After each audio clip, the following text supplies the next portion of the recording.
European leaders meet with the consequences of Donald Trump's election dominating talks.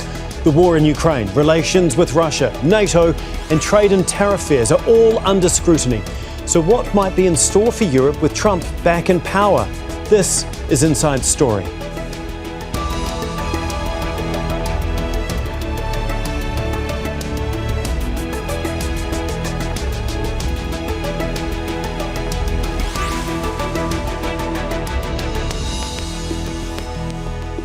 Hello and welcome to the programme. I'm Tom McRae. European leaders gathered just as Donald Trump's election win unfolded, not to celebrate his victory, but to analyse its implications at a summit planned long before his win.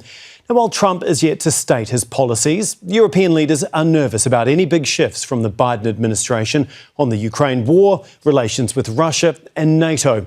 The war has led to militarisation levels within Europe not seen since World War II, with fears of it widening into a full-blown conflict between Russia and the West. It has also damaged Europe's economy. Sanctions banning imports of Russian oil and gas have caused energy costs to fluctuate. The continent's industrial powerhouse, Germany, has been hit particularly hard, now in a second year of recession. Any new trade war with the new White House administration would be coming at a particularly bad time for Europe. So what will Trump's return mean for Europe and for NATO and the war between Russia and Ukraine? We'll be talking to our guests shortly, but first, this report from Hamza Mohammed. European leaders meet at a summit in the Hungarian capital Budapest in the week of Donald Trump's election victory. Central to discussions is what a Trump presidency will mean for the continent and what uncertainty it might bring. Il a été élu par le peuple américain. He was elected by the American people and he's going to defend the interests of the Americans, and that's legitimate and that's a good thing. The question is, are we ready to defend the interests of Europeans? During his campaign, Trump said he could end the Ukraine war in a day, but never said how. The EU and UK have strongly backed Ukraine, sending weapons and money to bolster its defense against Russia. But there are divisions in Europe too. Hungarian Prime Minister Viktor Orban, an ally of Trump, has called for a ceasefire.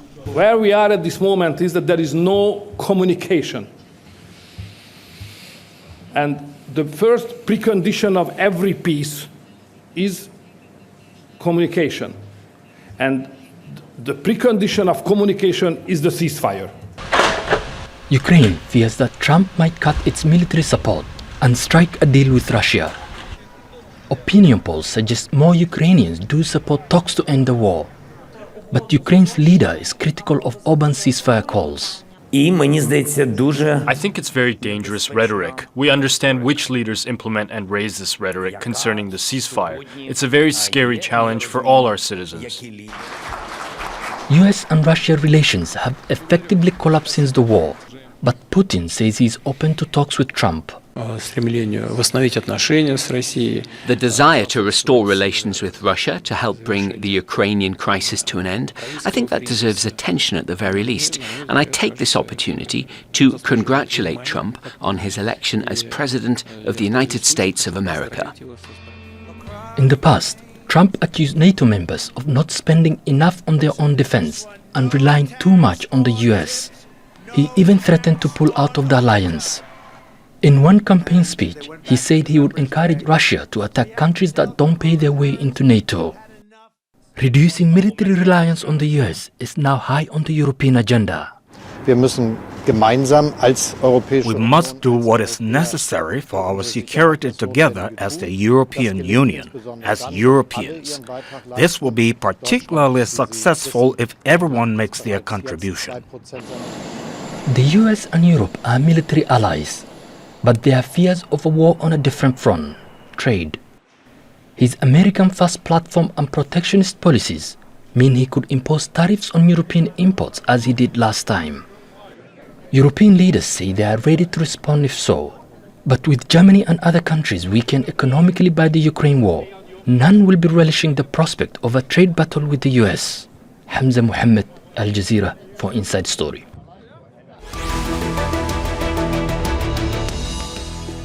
Okay, let's bring in our guest now. In Nice is Philip Short, a biographer of Vladimir Putin and a former foreign correspondent with the BBC. In Brussels is Donnacha Ó Beacháin, Professor of Politics at the School of Law and Government at Dublin City University. And in London is Chris Weafer, the CEO of McRae Advisory, a strategic consultancy focused on Russia and Eurasia. Thank you very much for being with us here on Inside Story today. A lot to get through, obviously, with Trump being elected and due to take office on January the 20th. Philip, if I can begin with you. I mean, given the unpredictability of Trump and what we saw in his first term, as well as the threats he has made during his campaign, how nervous should European leaders be right now with looking ahead to the next 4 years? I think there are two factors that they need to take into account. One is that Europe is politically not very strong at the moment. If you look at the two main countries, France and Germany, France, President Macron does not have a majority in parliament, which means he can't pass legislation, and the German government has just collapsed. This is not the greatest situation to meet the return of a very disruptive and radical president in the United States. So that's a problem. The other thing, you mentioned unpredictability. If anybody tells you at the moment that they know what Trump is going to do, they're making it up. Trump himself probably has not yet decided exactly what he's going to do towards Europe or even towards Ukraine and Russia. Certainly he will try to do something to fulfill his campaign pledges of ending the war with Ukraine. But how he's going to do it, again, it's very much up in the air. So for the next few months, I think we're great uncertainty. Yeah, I guess from what we know from what he has said and how he's acted in the past, that it will no doubt be America first and foremost, and that will form the basis of most of the decisions that he makes. Donnacha, given the political and economic fragility that Philip was talking about there, that seems to be spreading across Europe, especially in Germany and as well as France, I mean, is Trump's win basically coming at the worst possible time for Europe? Yes, it is. Not least because Europe is at war because of the Russian invasion of Ukraine. Europe is not united. We have a European Union, but despite the name, it's not a unitary state and certainly doesn't act as a major geopolitical actor. And it's not secure simply because for many years the member states haven't really invested in defense. That's why we have that dependence on the US security umbrella, which is, of course, institutionalized in NATO. And for some time in European elections, there's been a battle for the soul of Europe, if I can call it that, between two very different visions. You could say that either Europe integrates and becomes stronger and becomes an actor in its own right, or it fragments. And we've already seen what that can lead to in the case of Brexit. But we have other players within the European Union, spoilers with an illiberal nationalist vision, who are mini Trumps, you might say, in Europe. So they're going to be very emboldened. Viktor Orban yesterday in Budapest was like a cat who's just had his cream. I mean, he was more or less able to say, look, I told you so. My vision is in the ascendant. Your vision of a European Union based on liberal values is in decline. Yeah, he certainly made that point very strongly yesterday. It looked like his gamble over the last few years has paid off with Trump winning the White House. Chris, is Europe prepared for the potential economic storm when it comes to trade and tariffs that Trump could bring over the next 4 years? And if not, why not? And what does it need to do to prepare itself? Well, I think, as the previous two speakers have said, I've noted, the Europe is not in a good position economically or in terms of political unity. So if it is challenged by a more assertive US and a more aggressive US presidential policy, then it's not in a good, position to defend itself or to come up with, responses. So, it is certainly expected that Donald Trump will focus a great deal on trade, on the economy. We have to remember that, he won the election on domestic issues, not on foreign policy, but on domestic issues. He has promised people that he will improve the economy. He's promised people better jobs. he has promised people that he will, stop the import of cheap goods that are taking away American jobs. So a trade battle, trade war might be a bit too much. We could certainly say it'll be a lot more aggressive with China. We had that before. And of course, it is something that the Biden administration has been dealing with as well. So Trump will, first of all, go after China in terms of tariffs and to try to rebalance, if you like, trade with China. But there will be implications for Europe as well. And I think it certainly will be up to the European leadership how that proceeds, how they engage initially with Trump. If they put the barriers up themselves and want to defend Europe and not to engage, then I think it'll be tough. But if there's more engagement, then perhaps we might see it easier in terms of negotiating with the US relative to US and China, which we expect to be very tough. Obviously, a lot of it will depend on how united Europe can remain. Philip, we heard Emmanuel Macron, the French president, say Trump is going to defend the interests of Americans. The question is, are we ready to defend the interests of Europeans? I mean, are Europeans leaders, are they ready to do this? And how do they actually go about trying to do that and stay united when, as we've seen, it is particularly fractured at this point in time? It's a wonderful question, and I wish I had an answer. I wish any of the European leaders have an answer, because I don't think they really do. I can see them doing two things, and you're beginning to see this already. There was, when Trump was elected and he announced that his victory, there was a kind of unseemly race among European leaders. Who could be the first to congratulate him? I think Macron got in a few minutes before Keir Starmer in Britain. But that, I think, is symptomatic of the way they are going to try to establish personal relations with Trump. Giorgia Meloni in Italy already has quite a good relationship with him. That is a way that individual European leaders may see of trying to kind of smooth things over and make it a less contentious relationship. It may be a wish and a prayer, because Trump is pretty practical about these things and personal relationships don't matter that much to him. The other thing I think you'll do, you were talking just now, we were talking about tariffs and trade war, is Trump hates trade surpluses, trade deficits for America, surpluses for other countries. And of course, China is the big target for that, but Europe also. So I think we may well see moves to try to offer Trump sweeteners on the trade front to stop that relationship, the trade relationship, getting completely out of order. Just staying on the trade issue and tariffs. I mean, Trump put tariffs on 25% on steel, 10% on aluminium in 2018 when he was last president. So this is a real possibility that he could do something like this to Europeans. Probably not as bad as what he's threatening against China, as we know. Donnacha, where do you see this falling? And do you think it's a real threat, or is he just going to use that as a threat to try and get what he wants?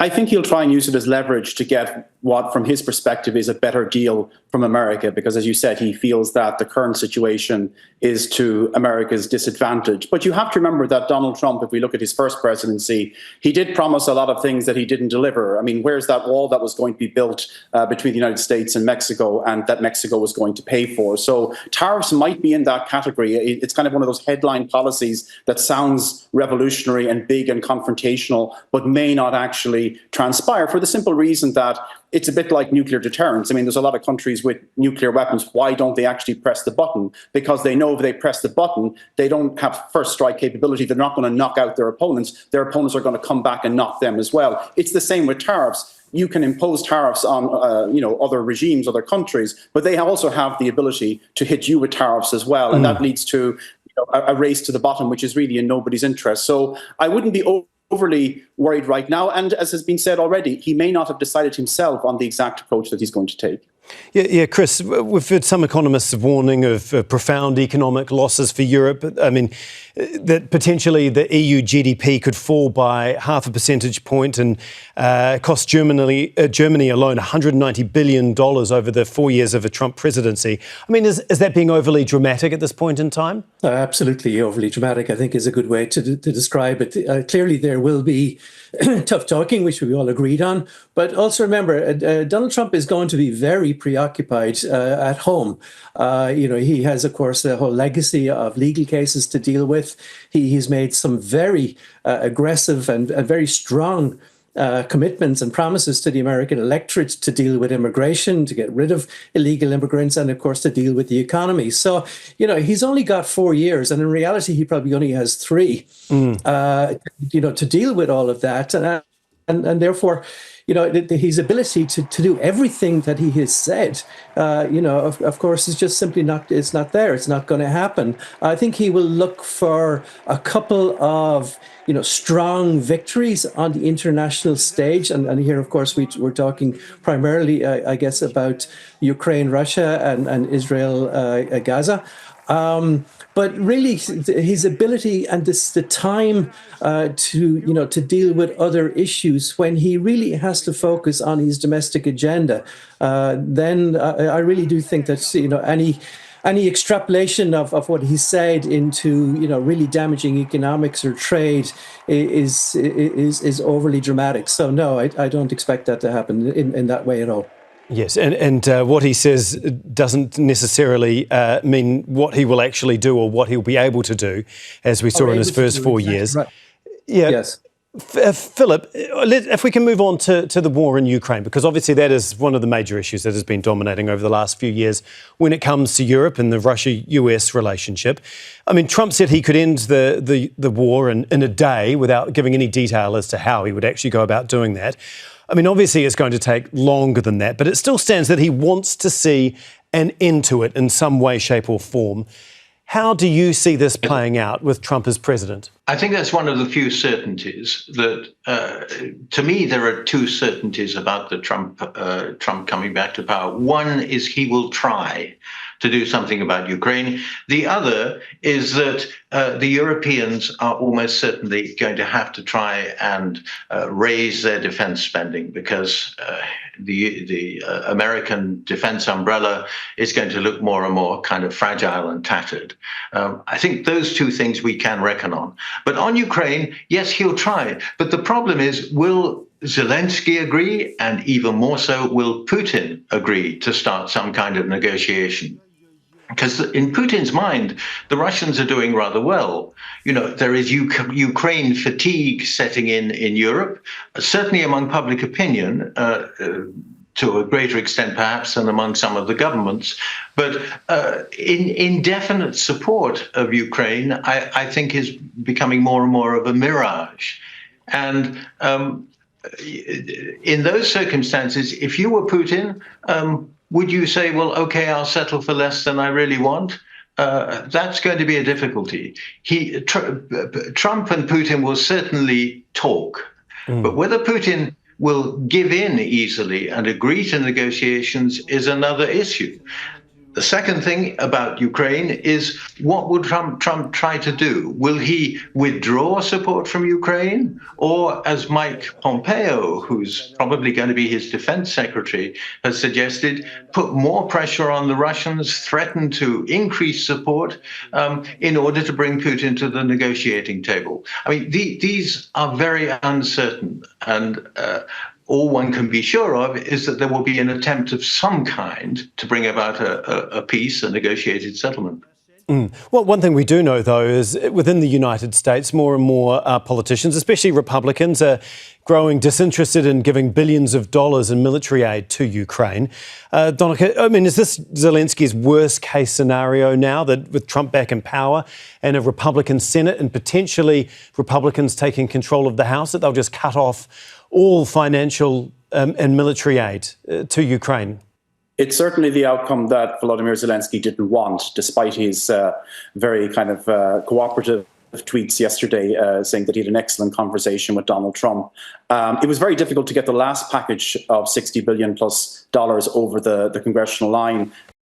It's going to be, I think, nigh impossible now because Trump has made it clear, I think, if you can detect a plan that he'd like to freeze the conflict more or less where it is. And I think when he says he'll have a phone call with Zelensky and Putin, he'll be more or less communicating to Zelensky that they will receive no aid. Now, that, of course, assumes that Zelensky will then recommend to his people to stop fighting. There's no guarantee there. And, of course, Putin doesn't seem to, in that sense, Trump is on the same page as Putin in that he doesn't give a lot of agency to Ukraine. He sees it as a pawn in a much bigger geopolitical chess game. And you must remember that the first conversation that Donald Trump had with Zelensky back in 2019, when Zelensky became president, was essentially to shake him down, where he more or less dangled $400 million of congressional aid, which had been approved, over Zelensky's head and said, I won't give it to you unless you dig up some dirt on the Biden family. So that was a very inauspicious start. As has been noted elsewhere, I mean, he has a very transactional view of relationships. So there's no emotion there. His view is that this is very much a European conflict. It shouldn't be America's responsibility to fund it or get involved. So he's going to try and, from his perspective, disengage. And that means, I think, a very disadvantageous situation for Ukraine. Yeah. Chris, obviously we know that Trump wants European nations to up their defence spending for NATO. Can they find the money, especially in the economic times that many of these countries find themselves in?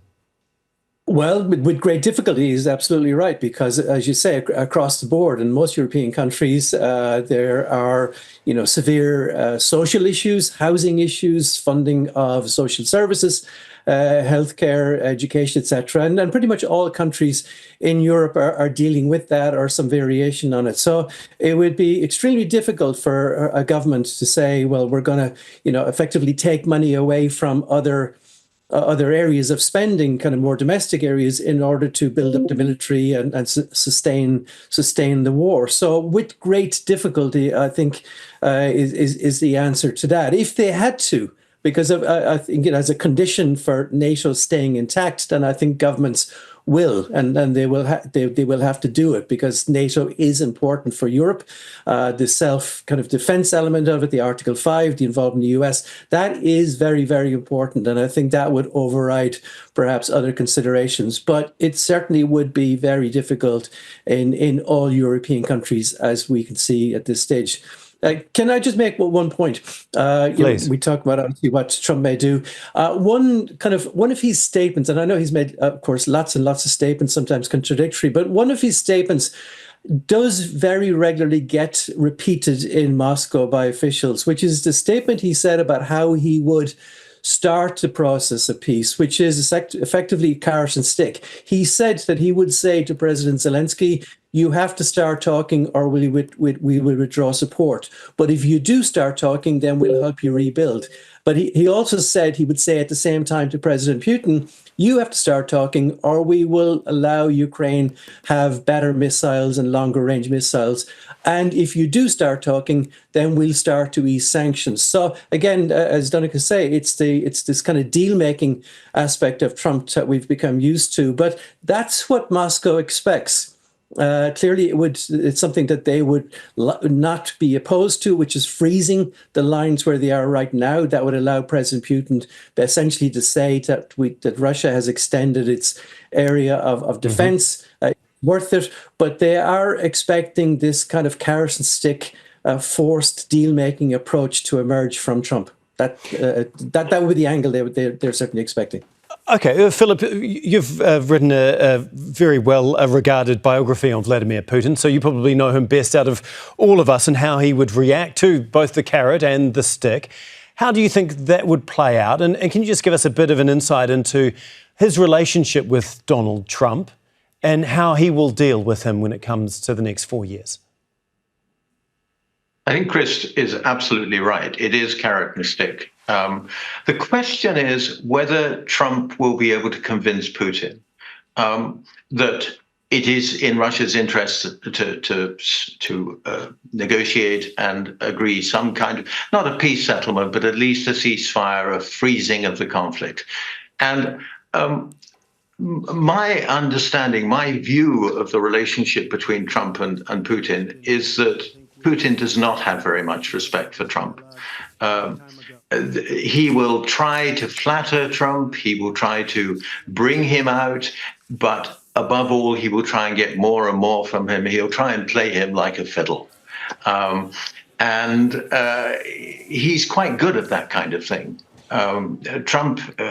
Putin, very early on when he was in the KGB, described himself as a specialist in human relations. And I think that is, to some extent, one of the things that he's shown during his presidency. He is quite good at manipulating those who he deals with. And Trump in particular, there's a real risk he will pull the threads, try and get more and more advantages, try and get Trump to put more and more pressure on Zelensky, so that he gets a much better deal than Trump initially will have had in mind. And that has been one of the major criticisms of Donald Trump, especially by Democrats, that he is basically in the pocket of Putin when it comes to Europe. Donnacha, if we can just finish up, we've talked about all the problems that are facing Europe and what the next 4 years could look like with a Trump presidency. I mean, are there any silver linings, though, for Europeans? There is one potential silver lining, and I think Macron captured it yesterday when he said that, look, in terms of geopolitics, the world is divided into herbivores and carnivores, those who are eating the vegetables and those who are eating the meat. Europe is a herbivore, and it risks being devoured by carnivores unless it ups its game.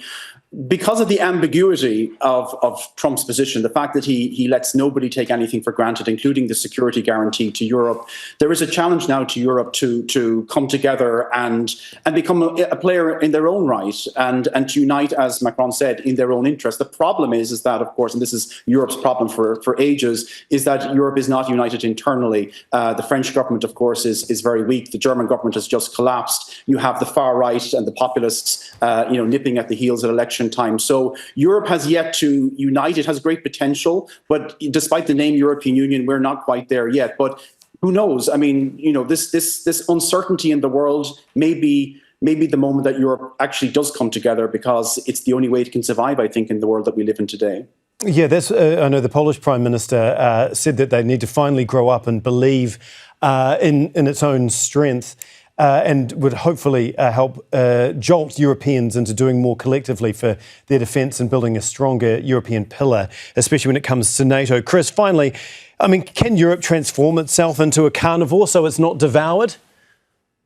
I hope so. As a European, I absolutely hope that all of these kind of global events in the US and elsewhere will force Europe to get its act together, to be more coordinated, to one day wake up and realize that the European continent is as powerful, or can be as powerful as the US or China, and act accordingly. The last couple of years, European leaders have spent every day looking over the Atlantic at what's happening in the US and who's going to be next president, what it means for them. For goodness sake, they should be, much more self-confident about, we will deal with whatever happens. We need to focus on ourselves and be more coordinated and make Europe a lot more united. And I really hope that events like the return of Donald Trump puts pressure for that to happen, for it finally to start moving forward and to have Europe stop always looking over the Atlantic at what it should be saying and doing.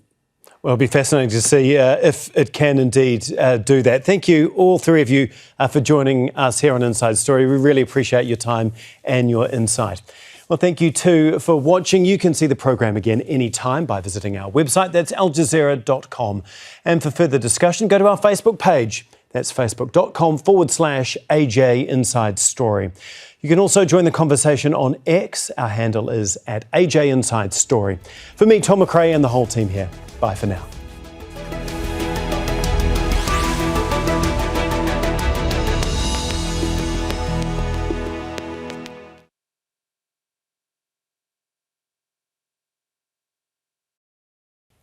Make sure to subscribe to our channel to get the latest news from Al Jazeera.